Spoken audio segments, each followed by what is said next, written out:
오늘 하나님께서 우리에게 주시는 말씀은 사무엘상 24장 1절에서 7절 말씀입니다.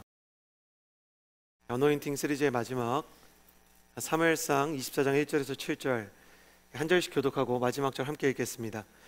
블레셋 사람들과 싸우러 나갔다가 돌아온 사울은 다윗이 엔게디 광야에 있다는 소식을 듣게 됐습니다. 그러자 사울은 온 이스라엘에서 뽑은 3,000명의 군사들을 이끌고 다윗과 그 일행들을 찾기 위해 드렴소 바위 근처로 갔습니다. 사울은 길가에 있는 양 우리에 이르게 됐습니다. 그곳에는 동굴이 하나 있었는데 사울이 용변을 보려고 거기 들어갔습니다. 그 동굴 안쪽에는 다윗과 그의 일행이 숨어 있었습니다. 다윗의 부하들이 말했습니다. 오늘이야말로 여호와께서 내가 네 원수를 내 손에 넘겨주어 내 마음대로 하도록 하리라 라고 말씀하신 그날인가 봅니다. 그러자 다윗은 살그머니 기어가 사울의 겉옷 한 자락을 잘라냈습니다. 다윗은 사울의 옷자락을 잘라낸 것조차도 마음에 걸렸습니다. 다윗은 자기 부하들에게 말했습니다. 내 손을 들어 여호와께서 기름 부어 세우신 내 주인을 치는 일은 여호와께서 금하신 일이다.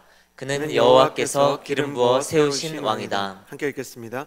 다윗은 이런 말로 자기 부하들을 나무라며 그들이 사울을 공격하는 것을 허락하지 않았습니다. 사울은 동굴을 떠나 자기 길로 갔습니다. 아멘. 옆 사람에게 인사해 주시겠어요? 당신은 성령의 사람입니다. 성령의 사람들의 예배 CH 플러스 예배는요, 매주일 저녁 5시 반에 해화역 4번 출구에서 가까운 한성 아톨 2층 이룸에서 예배하고 있습니다. 함께 오셔서 큰 은혜를 받으셨으면 좋겠습니다. 가슴에 손을 얹고 저를 따라해 주시겠어요? 하나님은 나를 사랑하십니다. 그 사랑이 나를 포기하지 않으십니다. 이 시간 말씀 주님 앞에 내 마음을 엽니다. 나는 절대로 이전과 같지 않을 것입니다. 아멘. 여러분 월드컵 좋아하십니까? 저는 정말 축구 광팬입니다. 축구 얘기를 상당히 많이 했던 것 같은데 오늘도 축구 얘기로 시작을 하고 싶습니다. 우리나라가 월드컵에서 최초로 선제골을 넣었던 경기를 여러분 혹시 알고 계십니까? 선제골을 넣었던 경기 98년 월드컵 프랑스 월드컵에서요, 멕시코전에서 하석주 선수가 그림 같은 선취골을 득점했습니다.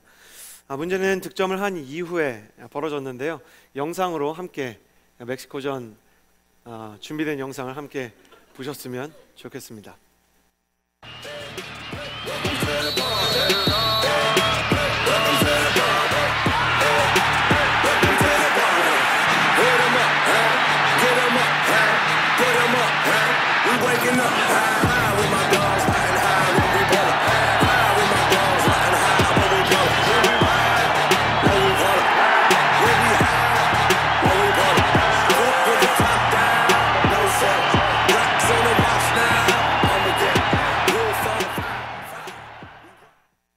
골을 넣었던 하석주 선수가요, 정말 꼼짝도 못하게 만들었던 골키퍼는 캄포스라는 골키퍼로 당시 98년에요 전 세계 세 손가락 안에 드는 위대한 골키퍼였습니다.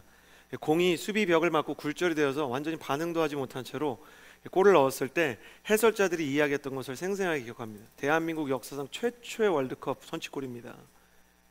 그리고 3분도 지나지 않아서요, 퇴장이 벌어졌는데 퇴장을 당한 선수는 골을 넣었던 하석주 선수였어요.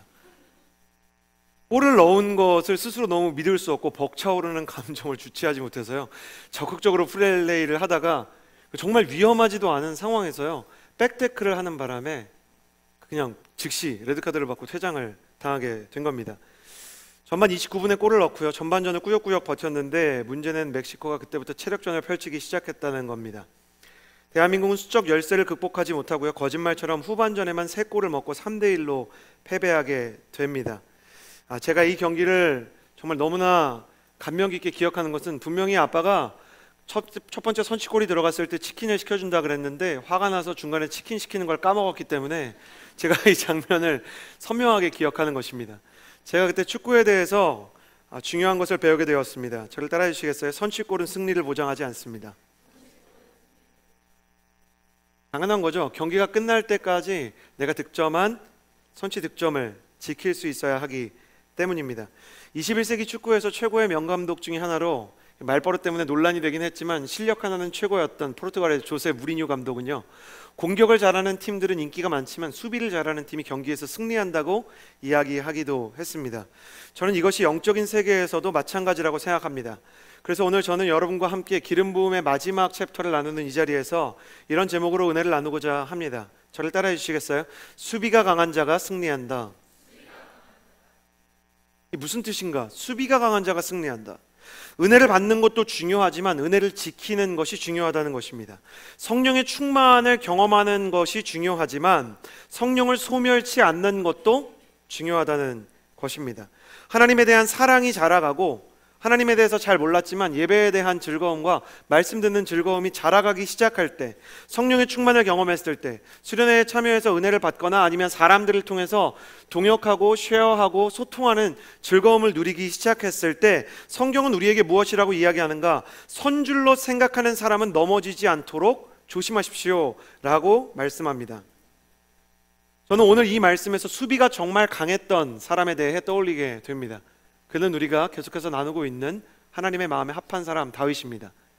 사람들이 다윗을 생각할 때 그가 골리앗을 쓰러뜨리는 위대한 공격력을 갖춘 사람이기 때문에 쓰임을 받았다고 생각했지만 그는 더 오랜 시간 그의 원수였던, 그를 질투하고 그를 매우 위협했던 사울이라는 사람으로부터 위협당하는 상황 속에서 자신의 영혼과 마음을 지키는 수비전을 펼쳐야 했습니다. 다윗은 어떤 상황 속에 있었는가? 함께 오늘 본문 1절과 2절의 말씀을 함께 읽어보았으면 좋겠습니다. 1절과 2절입니다. 함께 읽겠습니다. 시작. 블레셋 사람들과 싸우러 나갔다가 돌아온 사울은 다윗이 엔게디 광야에 있다는 소식을 듣게 됐습니다. 그러자 사울은 온 이스라엘에서 뽑은 3,000명의 군사들을 이끌고 다윗과 그 일행들을 찾기 위해 드렴소 바위 근처로 갔습니다. 저는 1절과 2절 말씀을 통해서 이것에 대해서 나누고 싶습니다. 저를 따라해 주시겠어요? 영적인 공격에는 특징이 있다. 오늘 말씀을 보세요. 어떤 사람이 누구인지 정확히 명시되지 않았지만 사울 왕에게 와서 사울이 죽이고 싶었던, 사울이 질투했던 다윗이 어디에 숨어 있는지를 얘기합니다.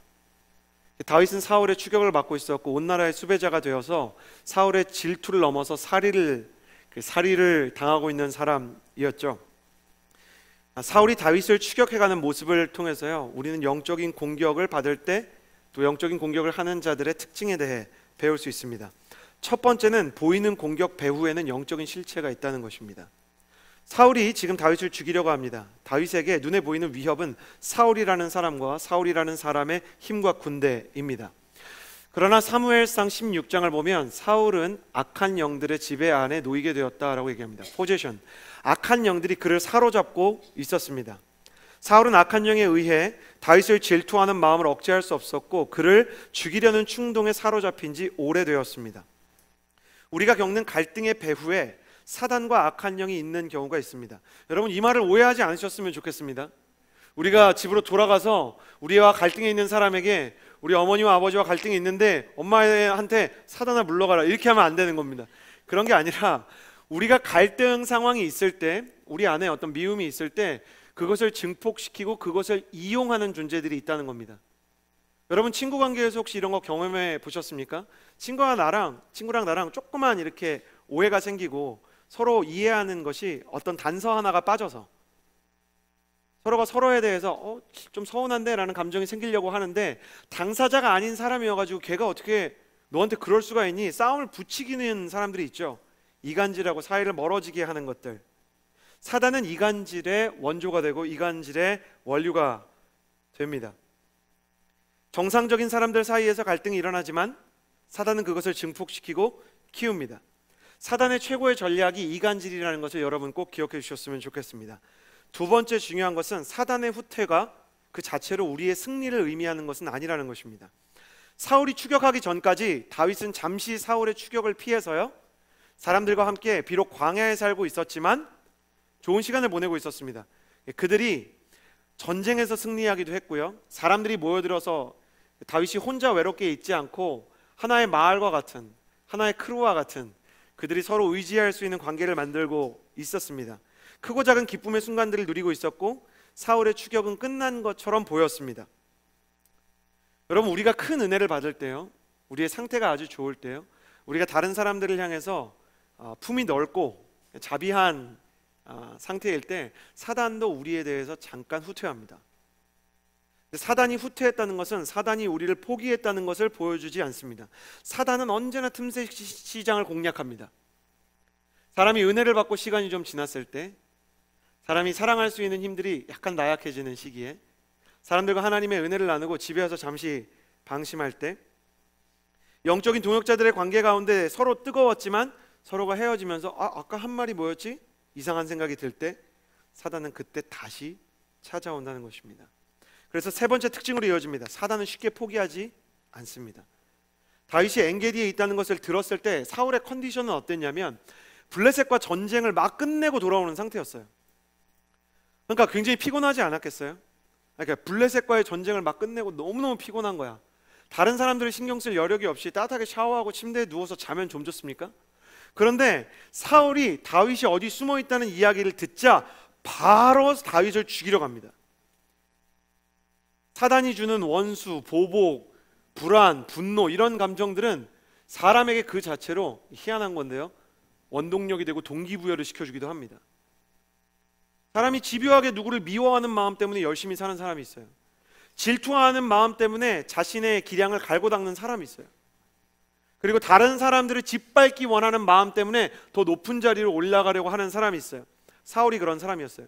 그의 인생에서 남은 유일한 동력은 다윗에 대한 미움이었어요. 여러분은 어떤 것에 의해서 이끌림을 받고 싶습니까? 기쁨에 의해서 이끌림을 받는 사람이 있고 미움 때문에 열심히 사는 사람이 있습니다.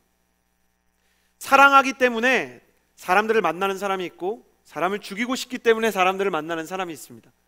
여러분의 인생의 동력은 어디에 있고 여러분의 인생의 동력이 무엇이 되기를 원하십니까? 네 번째, 이것이 가장 중요합니다. 사단의 목표는 언제나 우리의 범죄입니다. 사단의 목표는 하나님의 사람들이 하나님이 싫어할 만한 행동들을 하는 겁니다. 이게 제일 중요한 겁니다. 다윗에게 있어서, 그와 함께하는 사람들에게 있어서 그들이 가장 최고의 위협이라고 생각하는 것은 그들의 생명이 위험받고 그들이 언제든 사울에게 발각이 되면 붙잡혀갈 수 있다는 실제적인 공포였습니다. 그러나 사단과 사울이 실제로 다윗을 죽일 수 있었는가? 그렇지 않았어요. 왜냐하면 사단의 공격이 이어지는, 사울의 추격이 이어지는 광야에서도 다윗의 생명은 하나님의 손 안에서 보호되고 있었기 때문입니다. 사랑하는 청년 여러분, 축복합니다. 우리의 생명은 사단에게 달린 것이 아니라 하나님에게 달린 것을 신뢰할 수 있게 되기를 주님의 이름으로 축복합니다. 우리의 미래는 원수가 결정하는 것이 아니라 하나님께서 이끌어 주신다는 사실에 대한 믿음이 있게 되기를 주님의 이름으로 축복합니다. 사단은 다윗의 생명을 해칠 수 없었어요. 사울이 다윗을 실제로 죽일 수 있는 환경이 아니었어요. 근데 사단이 잘하는 게 있는데 그게 뭐냐면 그럴 것처럼 군다는 거예요. 천하의 다윗도요, 사단의 공격과 사울의 추격 속에서 자신의 생명이 사울의 손안에 달려있는 것처럼 느낄 때가 굉장히 많았어요. 시편의 기록들을 읽어보면 원수가 나를 죽이려고 합니다. 그들이 나를 집어삼키려고 합니다. 다윗은 실제적으로 사단이 내 인생을 좌지우지할 수 있는 것처럼 여겼어요. 사단이 원하는 것은 다윗을 죽이는 게 아니었어요. 사단은 위협과 두려움을 통해 다윗이 하나님이 원치 않는 선택을 하기를 바라는 거예요. 여러분 이해 가세요? 우리가 위협을 느끼고 두려움을 느끼고 염려할 때가 있어요. 그런 감정들을 주는 사단은 우리의 인생이 망가질 것처럼, 끝날 것처럼, 우리의 인생의 소망이 더는 없을 것처럼 우리를 두렵게 해요. 두려움은 실제적인 상상력이에요. 염려는 실제적인 계산 능력이에요. 염려와 두려움, 그리고 다른 사람들의 압력에 의해서 우리의 인생이 눌려진다고 생각이 되면 사람이 하나님을 잊어버릴 때가 있는 거예요. 나의 인생을 하나님이 이끄시고 나를 하나님께서 보호하신다는 생각을 잊어버린 채 잘못된 선택, 잘못된 반응을 하는 것이죠. 우리가 상황을 바꿀 수 없지만 상황에 대한 반응은 우리가 결정해야 하는 것입니다. 우리가 만나는 사람들을, 오히려 나이가 먹으면서 우리가 만나는 사람들을 마음대로 결정할 수 없지만 우리가 만나는 사람들에 대한 우리의 태도는 우리가 책임져야 하는 것입니다. 사단이 두려움과 염려와 갈등을 부추길 때는 언제나 우리의 범죄를 원하고 있다는 사실을 반드시 기억하고 살아야 합니다. 사단은 이간질을 좋아합니다. 사람과 사람 사이의 관계를 파괴하는 것을 좋아하고요, 궁극적으로는 사람과 하나님 사이의 관계를 파괴하기를 원합니다. 협박과 염려와 공포를 통해 우리가 분노하고 거짓말하고 질투하고 우리가 사랑을 포기하도록 만드는 것입니다. 반대로 말하면 승리도 간단한 것입니다. 우리가 하나님 앞에서 범죄하지 않으면 결과가 망가지는 것 같아도 반드시 승리하는 것입니다. 우리가 하나님 앞에서 하나님이 원하시는 태도를 갖출 수만 있다면 결과가 나쁜 것 같지만 하나님께서 그 결과까지 책임지신다는 것을 우리는 경험을 통해, 성경을 통해 배우게 되는 것입니다. 다윗은 이 영적인 공격이 다가오는 것을 정확히 분별할 수 있는 능력이 있었고, 뿐만 아니라 이 공격에 적절하게 대처할 수 있는 철벽 수비수였습니다. 오늘 말씀을 통해 사단을 좌절하게 만들었던 98년 프랑스를 최초로 우승시켰던 철의 포백과 같은 다윗의 수비력에 대해 배워보는 시간을 가지고자 합니다. 첫 번째입니다. 3절에서 4절 말씀 함께 읽어보도록 하겠습니다. 3절에서 4절입니다. 시작. 사울은 길가에 있는 양 우리에 이르게 됐습니다.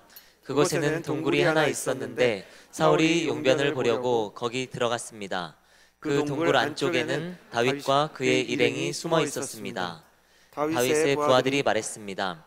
오늘이야말로 여호와께서 내가 네 원수를 내 손에 넘겨주어 내 마음대로 하도록 하리라 라고 말씀하신 그날인가 봅니다. 그러자 다윗은 살그머니 기어가 사울의 겉옷 한 자락을 잘라냈습니다. 첫 번째 다윗의 수비력, 그 비결은 이것이었습니다. 저를 따라해 주시겠어요? 느리게 걷는 법을 배우라. 다윗이 숨어있는 동굴, 다윗이 엔게디라는 광야에 숨어 있었는데 이 엔게디라는 광야에 동굴들이 여러 개 있습니다.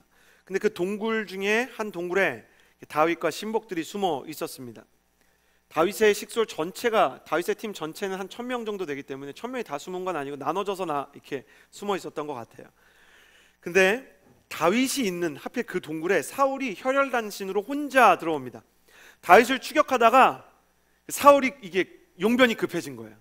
근데 왕이 용변을 보는 모습을 사람들에게 보여주면 안 되잖아요. 이게 왕의 그 고대 세계에서 중앙 집권화된 왕의 이 힘 중에 하나는 뭡니까? 사람 같지 않은 거예요. 신비감을 주는 거예요.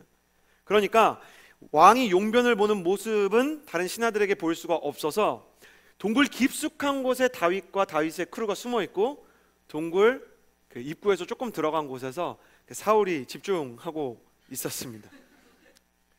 다윗과 다윗의 크루들은 사울이 들어오는 장면을 보고는 진짜 처음에는 뜨악했을 거예요. 와, 군사들도 같이 들어오겠다. 근데 이내 이를 보는 것을 보고 깨달았어요. 사울밖에 없다.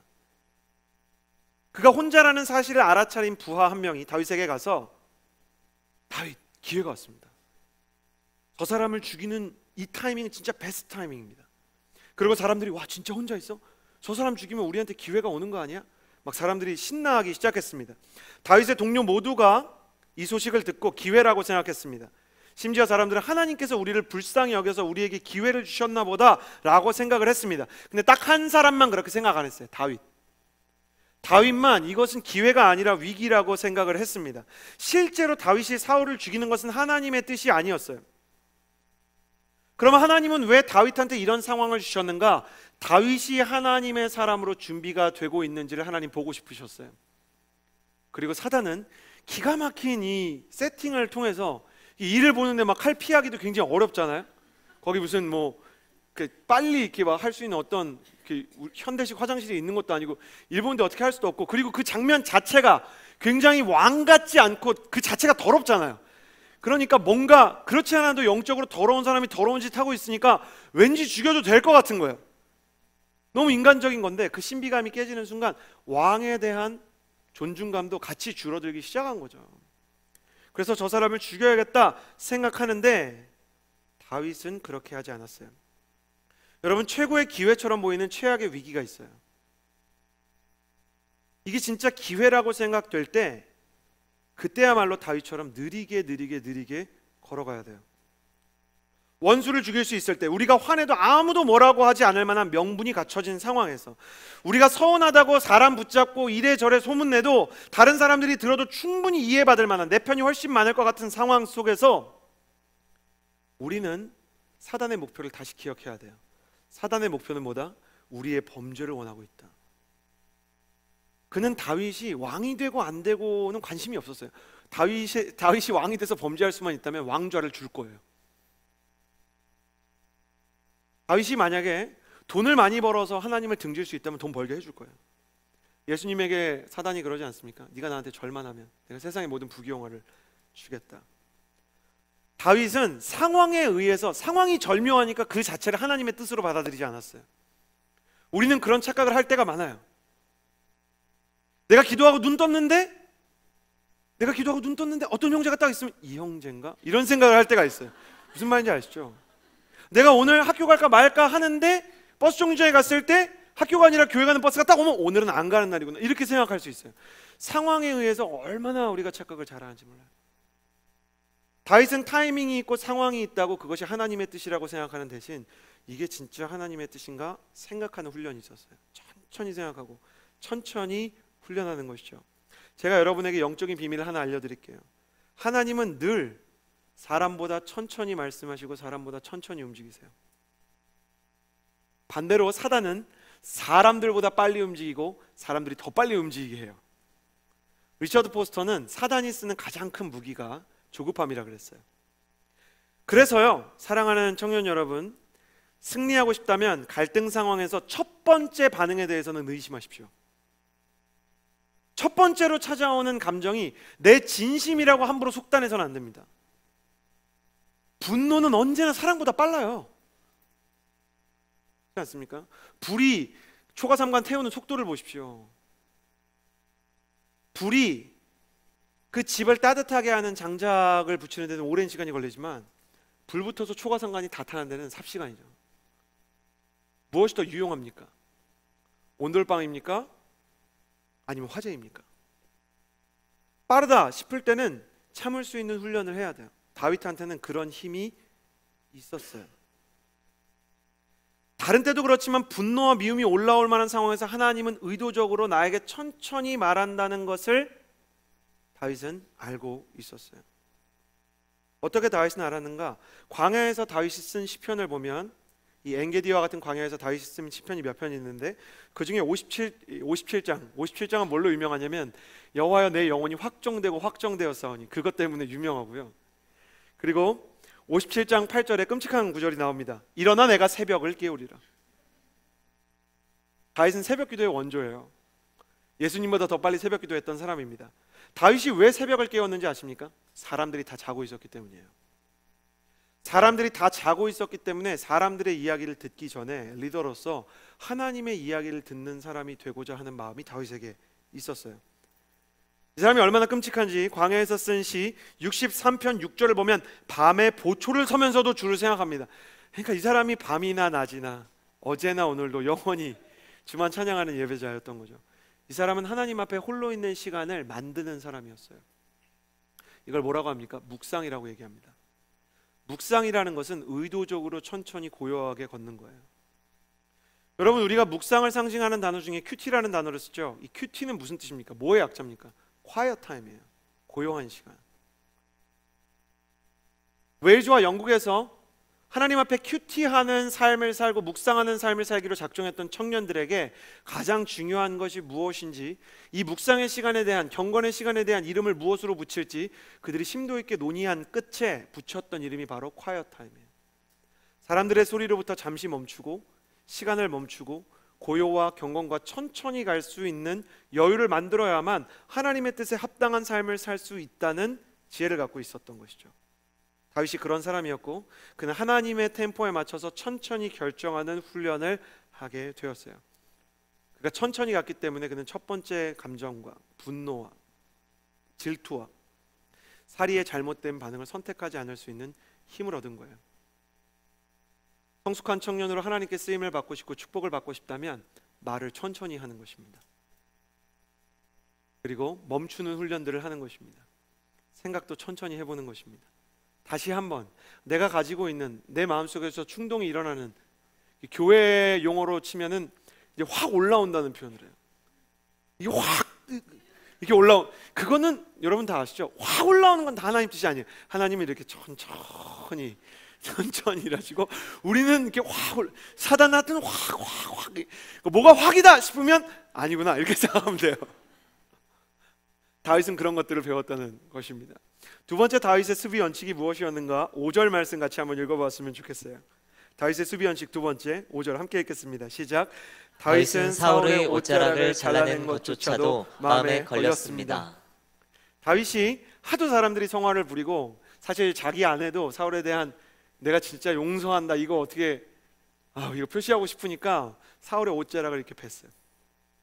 그런데요, 다윗이 사울의 옷자락을 베는 순간 그의 마음속에 어떤 일이 생겼냐면, 사울의 옷자락을 벤 것도 마음에 걸렸다 그랬어요. 저는 예전엔 이걸 이해하지 못했어요. 근데 이번에 목회자 사관학교에 가서 아르티 켄달 목사님이, 성령과 말씀의 위대한 그 영적 지도자죠, 아르티 켄달 목사님의 이야기를 듣다가 이 비밀을 알게 됐어요. 그 마음은 성령님께서 주신 거였어요. 성령님께서 그날 다윗의 옷자락 빼는 행동을 불편하게 만드신 거였어요. 신약 성경에서 성령님은 불과 바람으로 나타나시지만 때로는 비둘기에 나타나는 것에 아르티 켄달 목사님이 집중을 합니다. 여기서 성령님이 이렇게 비둘기처럼 내렸다라고 얘기할 때, 그 비둘기는 여의도 공원에 있는 그 보라색 그 닭둘기들이 아니고요. 여러분, 마술사가 이렇게 모자에서 꺼내는 흰색 비둘기 기억나시죠? 조련하기 굉장히 어렵습니다. 왜냐하면 흰색 비둘기들은요, 사실 원래 천성이 산비둘기라고 부르죠. 그 피존, 그 보라색 여의도에 있는 친구들은 이제 피존이에요. 걔네는 그 집비둘기라고 불러요. 왜 집비둘기, 산비둘기냐면, 사람들이 우리 집 가까이 와도 얘네들은 경계심이 없다, 그래서 집비둘기고요. 산비둘기는 사람 있는 곳에 안 온다 그래요. 그래서 이 집비둘기, 우리가 이렇게 웬만해서 비둘기 쫓아다녀도 새가 날아갈 생각은 안 하고 뛰어가지 않습니까? 이 친구들은 피존이고, 그 흰색 도브는요, 사람이 조금만 다가가려고 그러면 날아가 버려요. 주님께서 성령님을 도브, 산비둘기에 비유하신 것은 성령님께서 예민하다는 것을 상징하는 것입니다. 에베소서 4장 30절에 보면 하나님의 성령을 슬퍼하게 하지 마십시오 라고 이야기합니다. 이것을 통해 우리가 배울 수 있는 것이 있습니다. 저를 따라해 주시겠어요? 성령님의 예민함에 적응하라. 여러분, 성령님이 슬퍼하시고 성령님께서 예민하시는 분이라는 것에 대해서 어떻게 생각하세요? 그게 굉장히 불편할 수 있지만, 너무 안타까운 사실 하나를 알려드릴게요. 어쩔 수 없는 건데, 성령님이 절대로 우리에게 적응하지 않으세요. 우리가 성령님께 적응해야 돼요. 성령님이 우리를 이해해 주실 수는 있어도 성령님 자신의 속성을 바꾸시진 않으세요. 성령님 둔감해지세요 아무리 기도해도 성령님이 둔감해지시지 않으세요. 그런데 성령님 포기합니다, 도와주세요, 그러면 우리가 점점 예민해지는 거예요. 그래서 예민해지는 상태를 우리가 소위 뭐라고 부르냐면 영적인 분별력이 있는 거예요. 여러분, 영적인 분별력을 가진 사람은 세상 사람이 보기에도 어떻습니까? 지혜가 있어요. 기본적으로 지혜는 뭡니까? 무슨 말을 할지 말지, 이쪽으로 갈지 저쪽으로 갈지, 무엇이 더 좋은 선택인지를 구별할 수 있는 것이죠. 성령님은 우리에게 그런 예민한 마음을 주기를 원하시는 거예요. 다윗이 광야에서 했던 훈련은요, 성령님의 예민함에 적응하는 훈련이었어요. 다윗은 예민한 성령님이 굉장히 불편했을 거예요. 쉽지 않았을 거예요. 그가 성령님과 적응하느라 굉장히 많은 산전수전을 겪은 것이 성경에 기록되어 있어요. 그러나 다윗은 성령님이 예민하다고 불평하는 대신 예민하신 성령님을 가까이 두고 그분을 존중하기 시작했어요. 그 결과 그는 하나님의 뜻이 무엇인지를 굉장히 빨리 이해하고 하나님의 마음에 합한, 쉽게 말하면 하나님이 원하는 것을 다윗도 원하고 하나님이 느끼는 것을 다윗도 느낄 수 있는 영적인 동기화를 경험하는 사람이 되었어요. 성령님이 예민하신 것을 인정하는 것 그 자체가 중요하고요. 그리고 우리가 둔감해져 있을 때 내가 둔감해졌다는 것을 인정하는 것이 또한 중요합니다.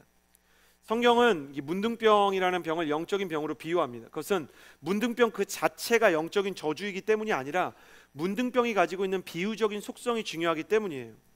우리가 죄에 대해서 방치를 하면 영적으로 감각이 무뎌지기 시작합니다. 사람이요, 여러분 그런 거 아세요?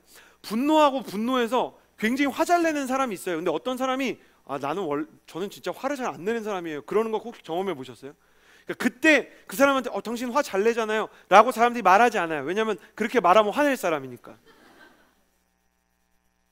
저는 진짜 사람들 말에 상처받지 않아요. 그렇게 말하는 사람한테 진실하게 말하지 않아요. 왜냐하면 그렇게 말하는 사람이 상처받는 사람이니까. 근데 그게 진심이에요. 잘 보세요. 자기도 모르는 새에 둔감해진 거예요. 나에 대해서 착각이 생기기 시작한 거예요. 예민하신 성령님에 대해서 담쌓기 시작하면 성령님에 대해서만 둔감해지는 게 아니라 나 자신에 대해서도 둔감해진다는 사실을 기억하십시오. 성령은 우리의 내면을 살피시지만 성령님과 멀어진 사람은 자기 자신이 누구인지조차 잃어버릴 수가 있습니다. 다윗은 성령님의 예민하심에 적응할 뿐만 아니라 자기 자신이 누구인지도 알았기에 사단이 자기 자신 안에 잘못된 마음을 심으려고 할 때마다 이게 사단의 괴계라는 것을 알아차릴 수 있는 힘을 얻었습니다. 세 번째입니다. 6절 말씀 같이 한번 읽겠습니다. 6절 함께 읽겠습니다. 시작. 다윗은 자기 부하들에게 말했습니다. 내 손을 들어 여호와께서 기름 부어 세우신 내 주인을 치는 일은 여호와께서 금하신 일이다. 그는 여호와께서 기름 부어 세우신 왕이다. 세 번째로 여러분과 나누고 싶은 것은 이것입니다. 저를 따라해 주시겠어요? 하나님이 세워주신 사람을 존중하라. 이날 엔게디 광야의 동굴에는 2명의 기름 부음을 받은 왕이 있었어요. 다윗과 사울이죠. 한 사람은 하나님의 기름 부음을 받고 하나님을 떠난 사람이었고, 한 사람은 기름 부음을 받고 하나님의 마음에 합한 자로 자라가고 있는 사람이었어요. 누가 더 선하냐? 너무 쉬운 거예요. 다윗이 선해요. 누가 더 나쁘냐? 너무 쉬워요. 사울이 나쁜 거예요. 우리는 내가 착하고 저 사람이 악하고, 내가 잘못한 게 없고 저 사람은 잘못했으면 내가 저 사람에 대해서 비난할 권리가 생긴다는 생각을 가지게 돼요. 우리가 다 그렇죠. 내가 잘못한 게 없으면 난 너 비난해도 돼. 네가 나한테 잘못했으면 나는 너를 정죄해도 돼. 이렇게 생각하는 것입니다. 그는 분명 이 사울이라는 사람은 잘못된 사람이었어요. 근데 다윗은 뭐라 그러냐면 저 사울 왕은 여호와께서 기름 부어서 세워주신 자 일 뿐만 아니라 자기 주인이라고 이야기를 해요. 저는 이 다윗을 보면서 죄송합니다. 막 속이 터지려고 그래요. 왜냐하면 좀 이렇게 인간적으로 선택해주면 우리 후세가 다 편하잖아요. 저놈은 진짜 나쁜 놈인데, 진짜 죽여 마땅한 놈인데 죽이는 것까지는 안 되니까 이렇게 했으면 저는 성경에 더 많은 은혜를 받았을 것 같아요. 근데 이분은 입술로도 범죄를 안 해요. 저분은 여호와께서 세우신 왕이다 이렇게 얘기해요. 왜 그렇습니까? 사울은 잘못 갔지만 하나님께서 그 사람을 세워주신 것에 대한 존중은 필요한 거예요. 이건 사울에 대한 존중이 아니라 하나님에 대한 존중인 거예요.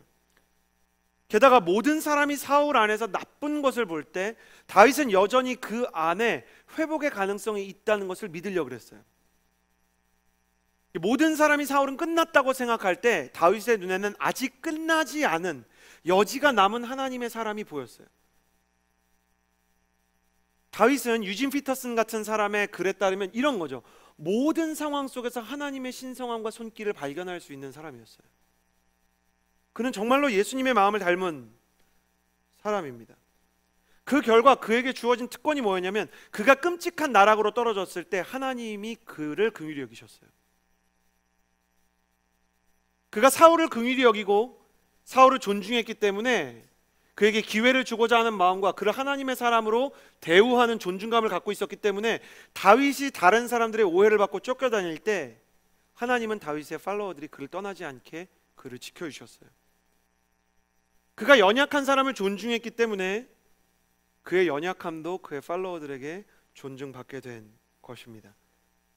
제가 목회를 하면서 가장 충격받는 것 중에 하나가 뭐냐면 지체들이 저에 대해서 오해를 해서 나 진짜 아닌데 어떤 경우에 나 진짜 그런 의도가 아닌데 저를 상심하게 하는 말들을 제가 듣게 되거나 아니면 누군가 정말 촌철살인같이 제가 잘못한 거를 지적해서 그 말을 들었는데 너무 맞는 말이지만 너무 맞는 말이어서 뼈 아픈 말들이 다 제가 전에 목사님한테 했던 말이라는 거예요.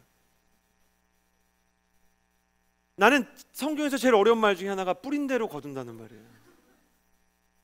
입술에 권세가 있다는 기도를 들을 때도 섬찟섬찟해요. 그리고 제 아들이 저를 대적해서 제 딸이 저를 대적한다는 표현이 좀 그렇지만 제 딸이 저를 거슬러서 말을 듣지 않을 때 보면 제가 저의 어머니나 아버지에게 했던 말 아니면 저의 아내가 장모님이나 장인어른한테 했던 말이에요. 하나님 기가 막히십니다. 신실하신 하나님. 자기가 리더에게 했던 말을 돌려주고 자기가 부모에게 했던 말을 돌려주세요. 그 말을 들을 때 얼마나 신실한지 그 장면도 떠오르게 해주세요. 너 이 말 언제 했는지 기억나지? 그래가지고 막 사과를 하고 전에 있었던 리더들한테 전화 걸면 리더가 깜짝깜짝 놀랍니다. 너 왜 갑자기 신실해져가지고 나한테 전화하냐? 그리고 바로 알아차리시더라고요. 너 무슨 문제 있지? 너 뭔가 하나님한테 당하고 있지? 하나님께 당한다는 말을 할 수가 없습니다, 목사님. 지금이라도 잘하려고. 아버지 제가 잘못했습니다, 어머니 제가 잘못했습니다 할 때 보면 다 내가 했던 말들인 거예요. 다윗의 위대함은 다윗이 그렇게 하나님으로부터 보호와 세컨 찬스와 하나님의 회복을 경험했던 이유는 그가 그에게 주어진 리더들과 그와 함께하는 사람들을 존중하는 마음이 있었기 때문입니다. 당신 리더를 존중하는 만큼 당신도 존중받고 당신 리더를 깎아내리는 만큼 당신도 깎아내림을 경험하게 될 것입니다. 그럼에도 불구하고 당신이 나락으로 떨어진 사람 안에서도 하나님의 가능성을 발견한다면 하나님은 당신이 완전히 추락했을 때 그때 당신의 긍휼과 자비를 기억해 주실 것입니다. 하나님께서 당신에게 주신 리더와 지도자와 당신에게 맡겨주신 사람들과 당신의 가족들과 당신의 동역자들을 존중하십시오. 가장 좋은 방법은 진심 없이라도 말을 바꾸는 겁니다. 여러분, 말은 쉽지라는 말은 완전 잘못된 말이에요. 말이 쉽습니까? 말처럼 어려운 게 없는 것 같아요. 야고보서는 뭐라고 얘기해요? 세상은 말이 쉽지라 그러고 야고보서는 혀를 제어할 수 있으면 온전한 사람이라 그래요. 말이 쉽지 않습니다. 언어를 바꾸고 축복의 언어로 바꾸고 내 보캐블러리를 바꾸는 건 쉽지 않아요. 독일의 위대한 철학자 하이데거는 뭐라 그랬습니까? 언어는 존재의 집이라 그랬어요. 언어를 바꾼다는 것은 그의 앞으로 다가올 존재, 인격을 다 바꾸는 거예요. 믿음을 가지고 신앙을 가지고 정말 하나님의 긍휼함을 구하고 은혜를 잃어버리지 않기를 원한다면, 성령의 충만을 소멸하기를 원치 않는다면 여러분의 언어를 바꾸십시오. 축복하는 것입니다. 격려하는 것입니다. 하나님께서 그 사람에게 정말 더 좋은 것을 주실 것을 의도적으로 선포하는 것입니다. 하나님은 그 사람의 선포를 통해서 그 사람을 진짜 만져주십니다. R.T. 켄달 목사님이 이렇게 하루는 옛날 거기 이제 영국의 옛날 교회들은 왜 강대상 위에 이렇게 목회자들 의자 있는 거 아시죠? 거기 이렇게 앉아 있는데 거기 앉아 있으면 굉장히 어려운 것 중에 하나가 자기가 어려워하는 사람이 이렇게 저쪽 통로로 이렇게 들어오는 거래요. 자기 자녀에게 상처를 준 사람이 우리 교인이 아닌데 저쪽에서 들어오는 걸 봤대요. 그래가지고 이제 어떻게 해야 되나 하는데 하나님이 너 저 사람 용서했니? 그래서 목회자니까 용서했습니다. 미워하지 않습니다. 근데 하나님이 용서했으면 내가 시키는 거 하나만 해줬으면 좋겠다. 근데 뭡니까 하나님? 제가 웬만하면 다 하죠. 저 사람 축복 기도 좀 하자 마음속으로. 근데 영적인 지도자인데도 자기 자녀를 힘들게 한 시간이 생각나면서 이 기도가 안 나오더래요. 그래서 하나님 어떻게 해야 됩니까? 근데 하나님이 마음에 이렇게 물어보시더래요. RT, 너 진짜 이 교회에 하나님의 부흥과 은혜가 있기를 바라지? 어느 목회자가 그거를 안 바라겠어요? 바랍니다. 그럼 축복할까? RT, 너 진짜 얼만큼 하나님의 부흥과 축복과 은혜를 원해? 여러분, 목회자라는 사람들은 자신에게 맡겨진 양들이 은혜를 받고 성령 충만할 수 있다면 뭐든지 정말 바치고 싶은 마음이 분명 있는 사람들이에요. 그런데 정말 그 은혜와 성령의 충만을, 그 부흥을 바라는데 하나님이 RT, 저 사람 축복할 거지? 얼만큼 바라냐? 진짜 많이 바래. 진짜 많이 바래? 그럼 할 수 있지 않을까? 어떡하죠? 축복합니다 그랬대요. 마음속으로 하나님 내가 저 사람 축복합니다 그랬더니 성령님이 그러시더래요. 진심으로 해봐. 못하겠습니다. 그러면 내가 진심으로 하는 것까진 바라지 않는데 저는 그 말에 굉장히 도전을 받았어요. 한 번만 더 해봐. 그래갖고 너무 괴로운데 하나님 축복합니다 그랬는데 앞에 축복합니다랑 뒤에 축복한다 사이에 변화가 있더래요. 축복합니다. 정말 축복하겠습니다. 축복하고 싶습니다. 기도하다가 진짜 축복하는 마음이 생겼다는 거예요. 하나님이 세상을 말씀으로 창조하셨죠. 말에는 창조의 능력이 있어요. 선한 마음을 창조하고 하나님의 마음을 따라갈 수 있는 힘을 창조하고 믿음을 창조하고 영혼을 바꿀 수 있는 능력이 언어 안에 있는 거예요. 나는 여러분의 언어 가운데 하나님의 언어가 임하게 되기를 주님의 이름으로 축복합니다. 나는 여러분의 마음의 기도 가운데 하나님의 말씀이 임하게 되기를 주님의 이름으로 축복합니다. 불평이 감사로 바뀌고 원망이 축복으로 바뀌고 미움의 언어가 사랑의 언어로 바뀌는 성령의 역사가 일어나게 되기를 축복합니다. 그 축복대로 그 기도대로 이루시는 하나님을 경험하게 될 거예요. 사람이 언어를 바꾸고 하나님께서 세워주시고 보내주신 사람을 존중하고 성령님의 예민하심을 알기 시작하면 하나님께서 그의 은혜를 지켜주시고 그의 기름 부음을 더 깊이 있게 부어주신다는 거예요. 마지막 7절입니다. 함께 읽겠습니다. 시작. 다윗은 이런 말로 자기 부하들을 나무라며 그들이 사울을 공격하는 것을 허락하지 않았습니다. 사울은 동굴을 떠나 자기 길로 갔습니다. 마지막으로 나누고 싶은 것은 이것입니다. 저를 따라해 주시겠어요? 때로는 외로움을 선택하라. 다윗이 사울을 죽이지 않음으로 인해서 원수를 놔주는 것보다 더 힘든 게 뭐였냐면 나를 사랑하는 사람들과의 관계가 좀 멀어지는 느낌을 받았다는 거예요. 나를 지지해주고 사랑하는 사람들과의 관계가 이렇게 멀어지는 것을 경험하게 됐던 것이죠. 우리한테 때로 가장 어려운 일은 동료들을 섭섭하게 하는 결정을 내리는 거예요. 나를 믿어주고 지지하는 사람은 그 사람의 말이면 들어주고 싶어요. 그 사람을 소중히 여기고 싶어요. 그 사람에게 웬만하면 넘어가 주고 싶어요. 그 사람한테 웬만하면 다 주고 싶어요. 맞춰주고 싶어요. 그 사람의 마음을 사고 싶고 그 사람이 나를 지지해주는 마음을 잃어버리고 싶지 않아요. 이게 누구의 마음이었어요? 사울의 마음이었어요. 사울은 그 마음 때문에 망했어요. 외로움을 선택할 용기가 없었던 거예요. 그는 자기를 사랑하는 사람들, 자기를 지지하는 사람들을 얻기 위해서 하나님이 절대로 남겨서는 안 된다고 이야기한 이방민족과의 싸움의 전리품을 남기기 시작했어요. 그것을 통해서 우상 숭배가 이스라엘로 다 들어오게 됐어요. 점치는 예언가들의 구슬들이 남게 됐고 신상들과 웬만한 장식품들, 금장색, 보물 이런 게 다 이제 이방신이 새겨져 있었기 때문에 영적인 기후가 혼탁하게 됐어요. 사울은 사람의 마음을 사려다가 하나님의 마음을 잃어버린 사람이었어요. 여러분, 우리가 예민하게 늘 그런 건 아니지만 관계 중심이라는 것 자체가 선한 것을 의미하진 않습니다. 관계를 소중히 여기는 것은 좋지만 관계에 얽매여서 하나님의 뜻을 등지는 사람들이 얼마나 많은지 몰라요. 밴쿠버에 이런 일이 있었어요. 아들이 마약을 하는 거예요. 그래서 마약을 하는 아들을 위해서 너무너무 그 아들을 온전히 이해하고 싶어서 아버지가요 지하실에 마약을 재배하기 시작했어요.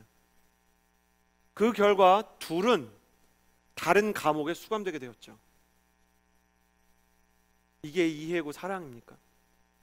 사람을 소중히 여기십시오. 일보다 사람이 소중하고 일보다 사람들의 마음을 헤아릴 수 있는 사랑이 더 중요해요. 근데요, 사람보다 하나님이 더 중요하다는 것을 기억해야 돼요. 하나님이 아니라 그러면 그 사람을 미워하고 대적할 건 아니어도 그들의 마음에 다 맞출 수 없을 때가 있는 거예요. 그 결과 저를 보시겠어요? 여러분은 하나님을 알수록 때로 외로워질 것이에요. 하나님을 따라갈수록 때로 내가 혼자라는 생각을 경험하게 될 거예요. 다윗은 지금 어디 서 있어요? 광야에 서 있어요. 광야는 무엇입니까? 아무것도 없는 땅이에요. 그냥 아무것도 없어요. 왜 하나님은 다윗을 광야로 숨겼어요? 여러분, 광야가 유일한 도피처 아닙니다. 여러분, 운동장에 숨는 게 쉽겠어요? 산에 숨는 게 쉽겠어요? 이스라엘에 산 많아요. 근데 하나님은 광야로만 피신하게 해주셨어요. 왜냐하면 그 안에서 다윗이 민감함을 배우고 그 안에서 외로움 가운데 주님을 바라보는 능력을 소유하는, 훈련받는 사람이 되어야 하기 때문이었어요.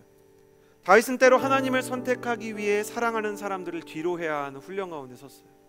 우리도 그럴 거예요. 하나님을 선택하기 때문에 사랑하는 사람들로부터 오해를 받고 그 사람들과의 관계가 멀어지는 그 어려움을 겪을 때가 있을 거예요. 제가 예수님을 처음 믿었을 때, 고등학교 때 저와 같이 방황하던 친구들이 제가 친구야 진짜 축복한다 막 이런 말 쓰니까 막 축복 뭐 이러면서 친구들이 저를 비웃고, 그리고 성경책을 읽으니까 친구들이 서운해했어요. 4교시가 끝나면 그냥 책상을 화장실에 넣어놓고 당구장에 가서 놀아야 되는데 저희는 막 자체 휴강, 이 책상을 화장실에 넣어놨다가 다음날 아침에 빼가지고 놓고 그렇게 놀았어요. 근데 이제 제가 공부하겠다고 안 나가고 점심시간에 피곤해 잘래 그러고 나 일어나서 공부할 거야, 나는 이제 내 인생의 목표를 찾고 싶어. 친구들이 진짜 저한테 그랬어요. 야 지금 공부한다고 뭐가 달라지냐? 야, 너무 우리 늦었어. 딴 거 해. 그냥 야, 대학 간다고 꼭 인생 성공하는 거 아니잖아. 나도 알아. 근데 이거를 해야 될 것 같아. 왜? 하나님이 원하시는 것 같아. 미치겠네. 맨날 하나님이야. 그래서 친구 한 명이, 이게 옛날 저랑 같이 혹시 학교 다니는 분들 기억하실지 모르겠어요. 책상 옆에 이렇게 가방을 걸어놓는 고리가 있었어요. 이렇게. 그래서 가방을 이렇게 걸어놨는데 일어났더니 가방이 없는 거예요.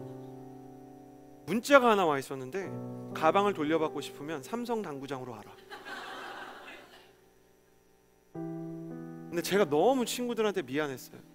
제 마음속에 그런 마음 없었을 것 같습니까? 그래도 친구들을 보살피는 것도 왠지 하나님이 원하시는 일 같고, 왠지 저 친구들을 가까이 하는 것도 내가 해야 되는 일 같은데 내가 저들을 등지는 게 너무 잔인하다는 생각이 안 들었을까요? 그렇지만 그 순간에 제가 가장 잘한 건 기도한 거예요. 하나님 원하시는 게 뭡니까?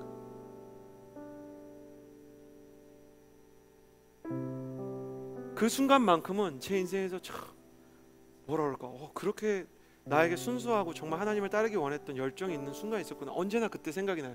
친구한테 그랬어요. 친구야, 그 가방은 너가 줘도 되고 내가 너한테 뭐든 해줄 수 있는데 그래도 나는 오늘 학교가 끝나면 너를 찾아가겠다. 친구가 와 진짜 이래서 종교에 빠지면 안 돼. 사람이라는 게 이래서 막 예수 믿고 종교에 빠지면 안 돼. 이제 진짜 술을 먹고 친구가 저한테 찾아와서 야 네가 예수 믿는 건 괜찮은데 너 친구를 진짜 버릴 셈이냐? 제가 친구를 붙잡고 울면서 그랬어요. 친구야,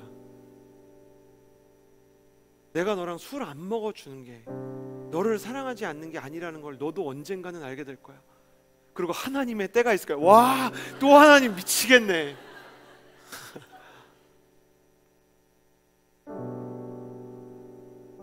그 중에 한 명이 예수님을 믿고 제 결혼식에 와서 저를 축복해 주던 그날, 저는 그 친구를 보면서 그치? 하나님의 때가 있지? 그런 얘기를 했던 기억이 나요. 저는 진짜 눈물로 기도했어요. 하나님, 내가 지금은 이 친구들을 다 변화시킬 힘이 없어서 이 외로움의 광야를 견딥니다. 다윗도 그랬겠죠. 아니 이 사람들을 다 변화시킬 힘이 없는 거예요.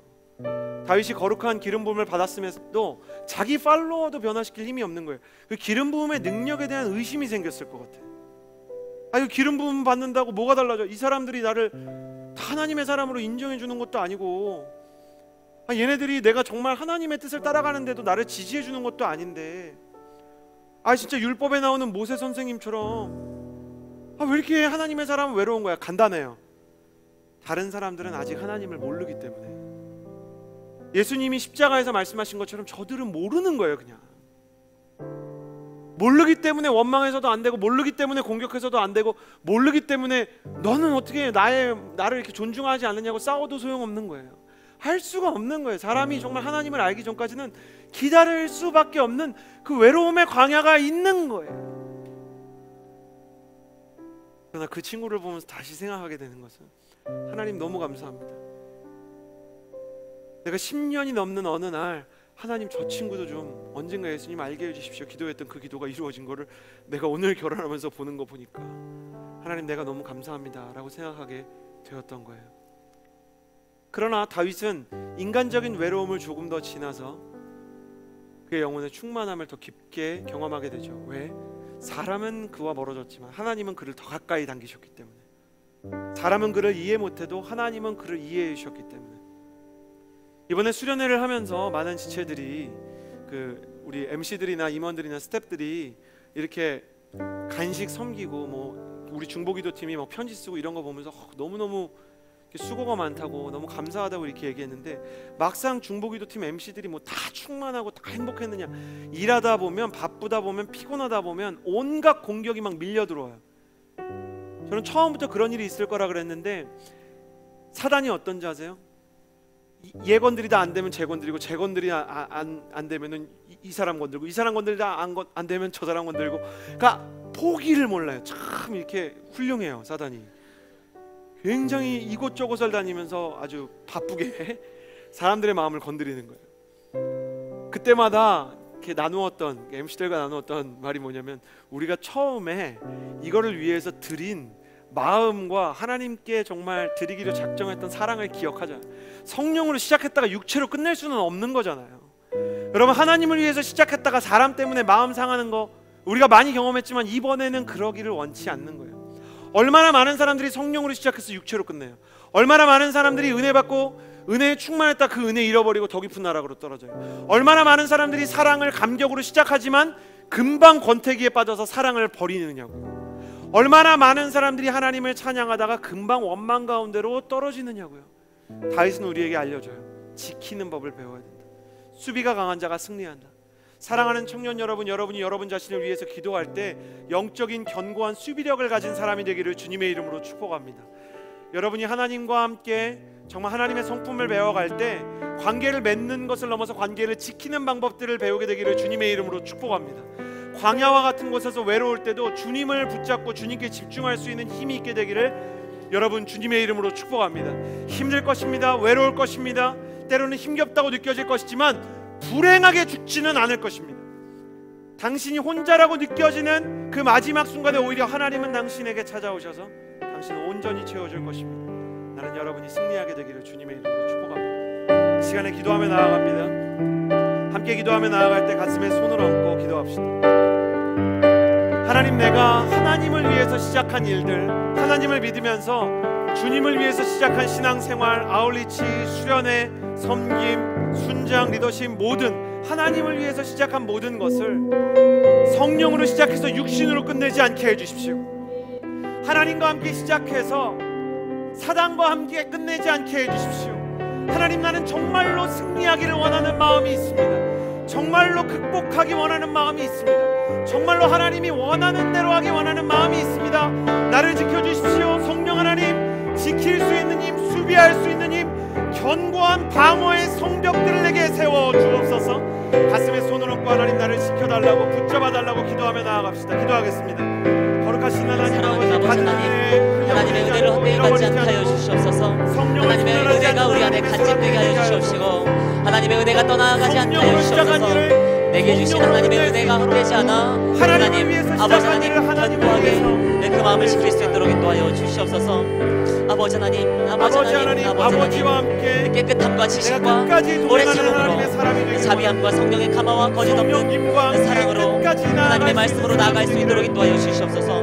오직 진리의 말씀과 하나님의 능력으로 의의 무기를 가질 수 있도록 인도하여 주시옵소서.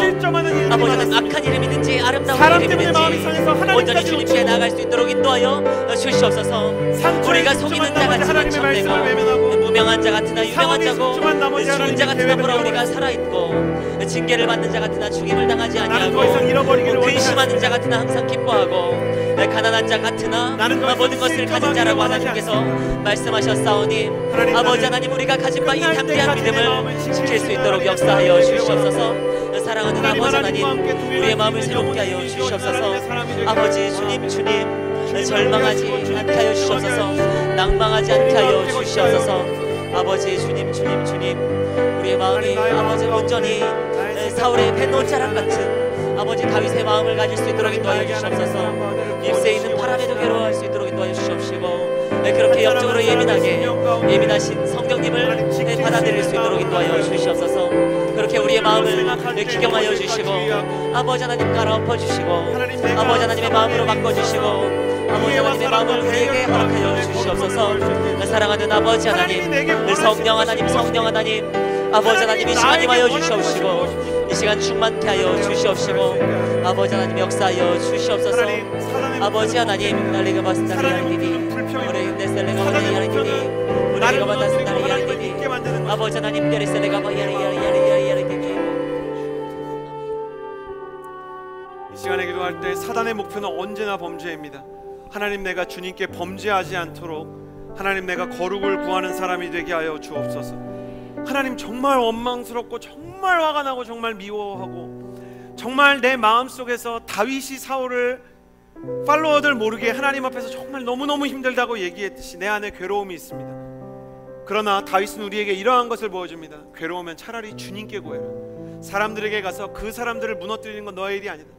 왜? 하나님은 우리를 제사장으로 통로로 부르셨기 때문에 그냥 그 사람에게 이해를 구하는 걸 넘어서 그 사람의 영혼에 악영향을 끼치는 것을 하나님 기뻐하지 않으시는 거예요. 이 시간에 기도하며 나아갈 때 하나님, 내가 괴로울 때 힘들 때 차라리 그 마음을 주님께 털어놓을 수 있는 주님의 친구가 되게 하여 주옵소서. 하나님, 내가 주님의 친구가 되고 사람들에게 악한 영향력을 끼치는 사람이 되지 않기를 원합니다. 주님, 내가 주님의 기도, 주님 앞으로 가서 기도하는 그 기도의 기름 부으심을 더 깊게 누리는 사람이 되게 하여 주옵소서.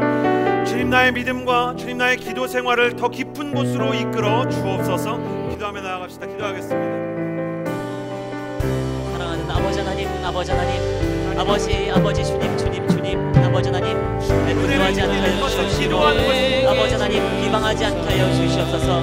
우리의 입술에 아버지 하나님 능력을 부어주시옵시고 정결함을 부어주시옵소서. 아버지 하나님, 아버지 주님, 하나님이 주신 것을 사람들이 않게 하여 주시옵소서.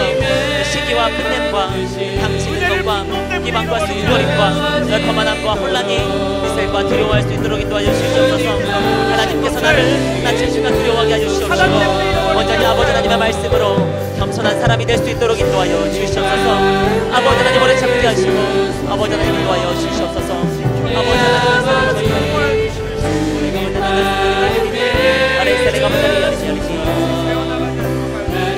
아버지 하나님, 주님, 사랑하는 아버지 하나님, 아버지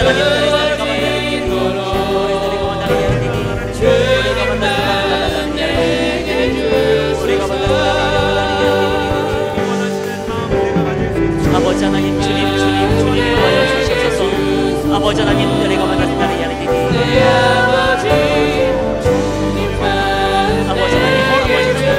하나님의 영광의 풍성함을 따르게 하여 주시옵시고 우리의 속사람을 능력으로 강건하게 하여 주시옵소서. 믿음으로 우리 마음에 굳건하게 뼈가 묻어질 수 있도록 인도하여 주시옵시고 아버지 하나님, 온전히 하나님의 사랑을 할 수 있도록 인도하여 주시옵소서. 하나님의 사랑의 높이를 알게 하여 주시옵시고 너비를 알게 하여 주시옵시고 그 깊이를 알게 하여 주시옵소서. 아버지 하나님, 모든 악독이나 분노함과 분냄과 떠드는 것과 비방하는 것과 모든 악의와 함께 버리게 하여 주시옵시고 서로 친절하게 하며 불쌍히 여기고 서로 용서하기를 하나님이 그리스도 안에서 우리를 용서하신 같이 할 수 있도록 인도하여 주시옵소서. 아버지, 그렇게 우리 영혼을 새롭게 하여 주시옵소서. 아버지 하나님, 나에게 하나님의 언어를 선물하여 주옵소서. 하나님의 말씀이 나의 언어를 움직여가는 원동력이 되게 하여 주옵소서. 축복하게 하여 주시고 믿음의 말을 하게 하여 주시고 기도의 말을 하게 하여 주시고 사랑의 고백을 할 수 있는 언어의 능력이, 언어의 변화가 성령님으로부터 임하게 하여 주옵소서. 여러분, 우리가 우리 자신의 힘으로 우리의 언어를 바꿀 수 없고 우리 자신의 열정을 가지고 열의를 가지고 우리의 마음과 태도를 바꿀 수 없지만 사람이 할 수 없는 일을 하나님은 하실 수 있음을 믿습니다. 성령 하나님, 나의 언어의 주인이 되어주시고 나의 마음의 주인이 되어주시고 나의 선포와 나의 기도를 통하여 역사하신 하나님을 만나게 하여 주옵소서. 우리 입술에 영적인 권세를 허락하여 주옵소서. 언어를 바꿔주시고 마음을 바꿔달라고 축복하는 자가 되게 하여 주시고 사랑하는 자가 되게 하여 달라고 기도하며 나아갑시다. 기도하겠습니다. 하나님, 축복하게 하여 주시고 감사하게 하여 아버지 하나님, 아버지 우리의 입술을 변화시켜 주시고 언어를 변화시켜 주시고 마음을 변화시켜 주시고 아버지 하나님, 우리의 영혼을 변화시켜 주시옵소서. 아버지 하나님, 항상 기뻐하게 하시고 쉬지 않고 기도하게 하시고 범사에 감사하게 하여 주시옵소서. 그렇게 하나님께서 하늘에서 주신 신령한 것들을 입게 하여 주시옵소서. 아버지는 하나님의 은혜가 내게 헛되지 않을 수 있도록 인도하여 주시옵소서. 아버지 하나님, 예수님처럼 겸손하게 살아가게 하시고 성실하게 살아가게 하시고 그렇게 아버지 하나님, 온전히 가난한 자에게 복음을 전할 수 있는 하나님의 사람으로 살아갈 수 있도록 인도하여 주시옵소서. 아버지 하나님, 아버지 하나님, 성령 하나님, 성령 하나님, 아버지 하나님, 아버지 하나님, 아버지 주님, 조급하지 않게 하여 주시옵소서. 내 의가 드러나지 않게 하여 주시옵소서. 아버지 하나님, 아버지 하나님, 아버지 하나님, 아버지 내 마음으로 가지 않게 하여 주시옵시고 아버지 하나님께 우리의 인생을 맡기고 우리의 영혼을 맡기고 온전히 아버지 하나님 예수 그리스도처럼 부탁할 수 있도록 주님 역사하여 주시옵시고 인도하여 주시옵소서. 아버지 하나님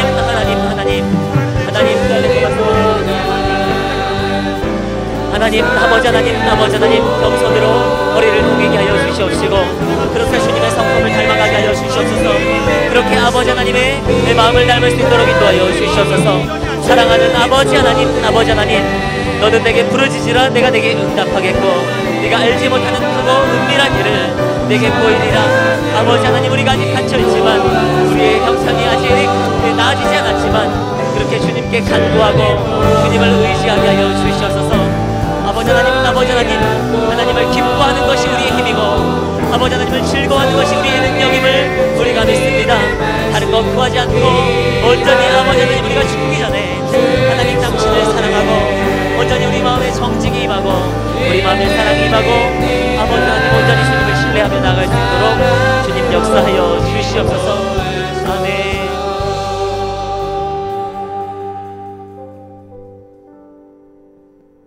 하나님을 선택했기 때문에 외로워도 우리가 견딜 수 있는 힘이 있다면, 다윗이 그 외로움의 광야에서 버틸 수 있는 힘이 있다면 다윗이 자기 자신보다 하나님을 사랑했기 때문입니다. 다윗이 자기 자신보다 자신의 동료들을 아끼는 마음이 있었기 때문입니다. 비록 나의 동료들이 나를 이해하지 못하지만 다윗에게는 믿음이 있었습니다. 하나님의 길을 가는 것이 우리 팀을 모두 살릴 수 있는 유일한 길이다. 저 사람들이 나를 지지하느냐 아니냐가 중요한 것이 아니라 내가 실제로 저들을 살릴 수 있는 하나님의 사람이 되느냐 아니냐가 중요할 수밖에 없었던 건, 다윗이 하나님에 대한 무한한 신뢰와 함께 외로움을 겪을 거라면 내가 겪고 손해를 겪을 거라면 차라리 내가 겪어서라도 지키고 싶은 사랑하는 사람들이 그에게 있었기 때문입니다. 여러분 기억하십시오. 사랑하는 사람은 외로움을 이길 수 있습니다. 사랑할 줄 아는 사람은 외로움 가운데서도 승리할 수 있는 것입니다. 엄마가 외로워도 딸을 위해서 헌신하고 음식을 차리고 옷을 다릴 수 있는 건 엄마가 딸을 사랑하기 때문인 것처럼, 우리가 누군가를 진정으로 사랑할 수 있다면 그때부터 진정한 리더가 되는 것이고, 리더가 외로워도 그 길을 갈 수 있는 건 자기 팔로워를 사랑하는 마음이 있기 때문입니다. 하나님 내게 붙여주신 사람들과 가족들을 사랑할 수 있는 힘을 허락하여 주옵소서. 하나님, 나에게 함께 동역하는 나의 동지들과 나의 연인과 나의 아내와 나의 남편과 나의 아이들과 나의 부모님을 사랑할 수 있는 힘을 주셔서 내가 외로워도 승리할 수 있는 힘을 허락하여 주옵소서. 하나님, 공동체를 사랑하게 하시고 가정을 사랑하게 하시고 그 사람들을 사랑할 수 있는 능력을 주셔서 이 외로움을 이기고도 남는 영혼의 힘이 있게 하여 주옵소서. 주여, 우리에게 사랑할 수 있는 힘을 부어 주옵소서. 주여, 우리에게 사랑할 수 있는 능력을 부어 주옵소서. 사랑의 능력을 구하며 같이 기도합시다. 기도하겠습니다. 사랑의 길은 무엇임을 구하며 나아갑니다. 사랑하는 아버지 하나님, 우리에게 사랑을 사랑하는 사람은 부어주시옵소서. 외로움을 이깁니다. 아버지 하나님의 사랑의 성품을 부어주시옵소서. 아버지 하나님, 우리에게는 선한 것이 없고 우리는 사랑을 알지도 못하고 시작하지도 못했지만 아버지 하나님, 하나님의 사랑을 경험했습니다. 하나님의 사랑을 기억합니다. 나에게 찾아오신 하나님의 은혜를, 그 사랑을 내가 붙잡게 하여 주시옵시고 그 사랑이 우리 마음 가운데 동일하게 있기를 아버지 하나님께 간구하며 나아가오니, 아버지 이 약한 우리 마음속에도 하나님의 사랑으로 부어주시고 하나님의 성품으로 부어주시고 온전히 그 사랑이 내 안에 충만하게 부어질 수 있도록 역사하여 주시옵소서. 아버지 하나님, 그렇게 하나님을 사랑하고 그렇게 이웃을 사랑할 수 있도록 인도하여 주시옵시고, 그렇게 나를 미워하는 사람을 사랑하고 우리의 가족을 사랑하고 우리의 직장 동료를 사랑하고 아버지 하나님께서 우리에게 맡겨주신 모든 사람을 사랑할 수 있도록 주님 역사하여 주시옵시고, 주님 그렇게 사랑의 능력으로, 사랑의 은혜로, 사랑의 마음으로 내 마음 가운데 부어 주시옵소서. 아버지 하나님, 무엇보다 주님의 사랑을 참으로 좋으신 주님, 주님은 우리를 사랑하시기 때문에 십자가의 길을 가실 수 있었고, 또 동시에 하나님을 신뢰하셨기 때문에 성령께서 하실 일에 바톤을 넘기고 십자가를 스스로 선택하실 수 있었음을 기억합니다. 하나님, 우리가 십자가를 선택할 만한 힘도 없고 사랑을 힘입을 만한 넉넉함도 없지만 내게 능력 주시는 자 안에서 내가 모든 것을 할 수 있느니라는 말씀을 붙잡습니다. 하나님, 그들을 살릴 수 있다면 우리는 외로움을 이겨낼 수 있을 것입니다. 새롭고 산 길과 생명의 길을 보여주옵소서. 그들을 살리기 위해 하나님, 나 자신의 외로움을 감내할 수 있는, 그러나 그렇기 때문에 더 깊은 성령의 충만을 경험할 수 있는 예배자들이 되게 하여 주시옵소서. 언어가 바뀌게 하여 주시고 마음이 바뀌게 하여 주시고 생각이 바뀌게 하여 주셔서 하나님이 원하는 길을 따라갈 수 있는, 그리고 그 길을 걷고 싶은 사람들이 되게 하여 주옵소서. 선줄로 생각할 때 넘어질까 주의합니다. 공격이 찾아올 때 승리하기를 원합니다. 하나님 아버지, 공격 앞에서 무릎 꿇었지만 우리가 수많은 시간을 성령으로 시작해서 육신으로 끝내고 하나님과 함께 시작해서 사단과 함께 끝낼 때가 있었지만, 우리가 지금 이 시간 2019년에 주님께서 주신 바로 오늘 이 순간부터 주님과 함께 시작한 일을 주님과 함께 끝낼 수 있는 사람들이 되게 하여 주옵소서. 성령님과 함께 시작한 일을 성령님과 함께 끝낼 수 있는 사람들이 되게 하여 주옵소서. 사랑으로 시작한 일을 사랑으로 끝낼 수 있는 힘을 허락하여 주옵소서. 악한 영에게 굴복하지 않는 청년들이 될지어다. 사단으로 인해 무너지지 않는 사람들이 될지어다. 두려움과 협박에 넘어가지 않는 사람들이 될지어다. 하나님, 우리를 붙잡으셔서 보호하시고 우리로 사람들을 지키는 자가 되게 하여 주옵소서. 이제는 우리 구주 예수 그리스도의 은혜와 하나님 아버지의 사랑과 성령 하나님의 교통하심이 예배하는 주의 모든 자녀들 위해 이제로부터 영원토록 함께하여 주시기를 간절히 축원하옵나이다. 아멘.